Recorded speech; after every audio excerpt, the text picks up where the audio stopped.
Isaiah, Bill Doyle, Worcester Telegram. Can you just talk about how you played you're more of a playmaker tonight, and how your teammates, especially in the first half, did a lot of the scoring? Um, I guess that's how I got to play. I mean, you just got to, as a basketball player, you got to read what the defense is giving you. And they're really having 2 to 3 guys on me at all times. So what I'm trying to do is just give other guys space, create space for others, and also be a good screen setter. I think that's key, especially when those guys playing on top of me and allowing me to set screens and open it up for other guys. And I was just trying to do whatever I could to win tonight, really, knowing that they're putting a lot of pressure on me and putting 2 to 3 guys on me at all times.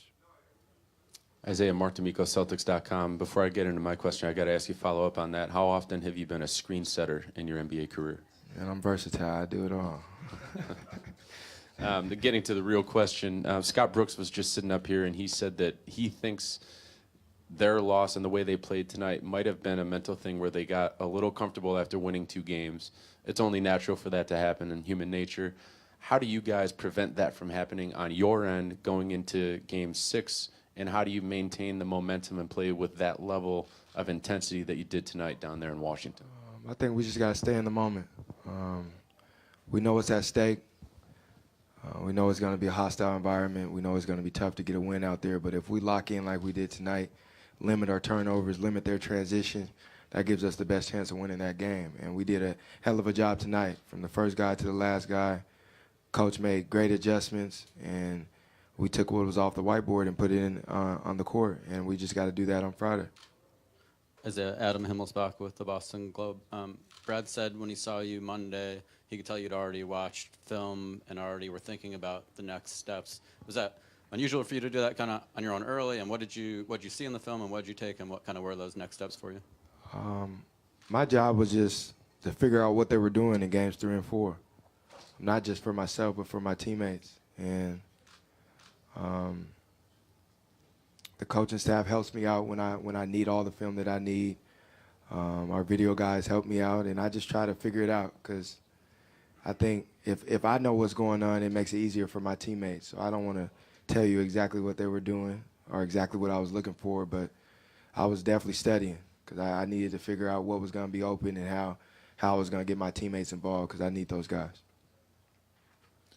Isaiah, excuse me, Steve Belpat, Boston Herald. Just your thoughts on Avery's night with the 2 hit pointers and all that. He played like he's supposed to. He played through it. It's the playoffs, and we needed him to play that way. And he put his injuries aside and laced his shoes up and played. And he was the key to this game. Like, on both ends of the floor, offensively, defensively, he did it all. And we need that from him, especially even in Game 6, we're going to need that from him. And I'm proud of him. I told him before the game that I believe in him, and he's going to have a big game, and he did. Michael Pina, Vice Sports. Just jumping on that response right there, how critical specifically was Avery's defense on John Wall tonight and throughout this entire series? I mean, Avery's the best on-ball defender in the NBA. I mean, hands down. But a guy like John Wall, you're not just going to stop. You just got to try to contain him and make it tough on him. I mean, all the really good players in this league, it's hard to stop because they get so many opportunities each and every night. But he does a hell of a job on them. I mean, he makes it tough. I mean, nothing's easy. And that's what Avery Bradley does each and every night. Jared Weiss, CLNS Media. You guys won both the rebounding and the transition battle, and usually it's almost a choice between the two. What did you, I mean, I know you came into the game a lot more hyped up, but what did you do execution-wise to be able to track back that well? Honestly, we just wanted to impose our will. Coach just kept saying that, impose our will, be the more physical team, and make them work for everything. And I think that just translated to beating them on the boards and beating them to the loose balls and all the 50-50 balls. We were definitely the hardest playing team tonight, and it showed.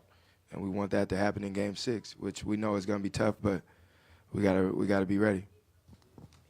Julian Bimbo, Boston Globe, when you're right. You mentioned a little bit just now, but aside from putting the ball in the bucket a lot, what did you guys do to kind of limit them in transition, and how important was that? We didn't turn the ball over. I think, we had 11 turnovers or something like that. And when we did turn the ball over, for the most part, we got back on defense. And I think if we limit their transition, that's half the battle right there because they're a great transition team, especially when John Wall gets out. He's arguably the fastest guy in the NBA. So when he gets out and getting dunks and layups and looking for Bill for threes, it's hard to beat those guys. So if we limit that, that gives a better chance to be successful. Isaiah Schwab Blakely, Comcast Sportsnet. This will be your first opportunity to close out this series against him. In the Chicago series, you guys were able to take care of business on the road. How much can you benefit from having gone through an experience like that where you've been in a hostile environment and you were able to still find a way to get it done? Benefit a lot from it. We've done it before, so we could definitely do it again. We know it's not going to be easy, but we gotta come together. We gotta come together. We gotta be who we are, and that's Celtics basketball. I think if we do that, we'll be fine, and then limit 26-0 and 22-0 runs, and we'll be okay. Jay King, MassLive.com. You said you were preparing for this one like it's the most important game of your career. How tough was it for you to kind of say, okay, I might not be able to take that scoring load? And would you have been able to do that earlier in your career? What does it say about your maturation process? Earlier in my career, I probably just maybe kept forcing it, trying to keep going. But now I'm seeing the game differently. So like, I watch a lot of film, and I see what they're doing to me, and they literally have almost 3 guys on me, and there's no way that I could just keep going like that. So I got to change it up until things open up. But at the same time, that's not going to stop me from being aggressive and trying to make plays, not just for myself, but for my teammates as well. But I'm getting better at that, and I'm a student of the game, and I just try to keep getting better and learning more and more each and every game. And next game might be another game where I'm setting screens and getting other guys open and getting in the paint, dishing it out. Or next game, I might drop 40. You never know.